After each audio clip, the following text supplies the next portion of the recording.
C'est toute une vie qui s'en va, hein. D'un autre côté, bon, ça va être acheté par des gens qui aiment, mais c'est toute une vie qui s'en va. Et c'est toute l'intimité de la famille, hein. Là, c'est vraiment... Là, on a pareil, on a des vases de Mougins qui étaient aussi dans la maison. Une vente importante parce que déjà la provenance du mobilier, hein, c'est vraiment toute la maison de Saint-Dié qui va être vidée, aussi bien le mobilier de Jean Prouvé que les tableaux de Victor Prouvé et d'autres artistes de l'école de Nancy, Mougins, Gallet, etc., Daume et d'autres artistes. Il y a aussi la qualité de ces meubles, hein, qui sont quand même assez extraordinaires, qui sont emblématiques de l'œuvre de Jean Prouvé. Les fauteuils visiteurs, c'est fait pour être bien assis. On est bien dedans. Si on s'assied dedans, on est vraiment pour lire, c'est vraiment très confortable.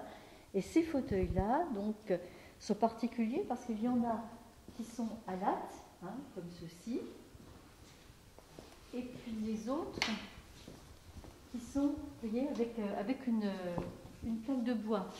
Et puis, il y a aussi le fait qu'on soit dans l'intimité de cette famille. On a les lits qui étaient les lits des enfants, on a la table de salle à manger avec les chaises qui sont autour et qui ont accueilli toute cette famille, y compris Jean Prouvé qui venait souvent. On a les fauteuils visiteurs, où on voit souvent Jean Prouvé assis dans ses fauteuils. Si vous voulez, c'est toute une famille, c'est toute l'histoire d'une famille qui va être un peu mise à l'encan. Là, on a, pareil, on a encore du Gallet, décor de prunellier, c'est toujours très, très bien.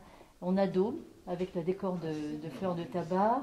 Là, c'est un lustre de Delatte, aussi. Là, on a une superbe pièce de Daume d'Ali, très rare, en pâte de verre. Forcément, il y aura des passionnés, hein, il y aura plein de passionnés. Forcément, il y aura des amateurs du mobilier Jean Prouvé, mais je crois qu'aussi, il y aura des amateurs de cette histoire. Des musées aussi sont dessus, parce que c'est une histoire d'une grande famille de génies, d'artistes. Alors, nouvelle aventure pour ces objets, disséminés un peu partout. Peut-être certains musées arriveront à récupérer certaines pièces, ce qui serait bien. Effectivement, on a eu des demandes des États-Unis, coréens, etc. Mais ça va être des amateurs. Ça va être de toute façon, on n'aime pas Jean Prouvé comme ça. C'est pas du snobisme. C'est parce qu'on aime son génie. C'est parce qu'on aime ce qu'il a fait. C'est parce qu'on aime son avant-gardisme. Donc, je pense que ça va être quand même des grands passionnés qui vont acheter. Alors pour moi, c'est un peu l'événement de ma carrière, hein. J'ai toujours rêvé que Nancy soit un petit peu le creuset de cette œuvre de Jean Prouvé, parce que bon, c'est né ici, c'est né à Nancy, Maxiville, etc. Donc j'ai toujours rêvé de faire une vente entièrement dédiée à Jean Prouvé. Donc j'en ai l'occasion, c'est merveilleux, j'en suis vraiment vraiment fière. Et puis j'ai beaucoup travaillé pour cette vente, c'est une grosse vente.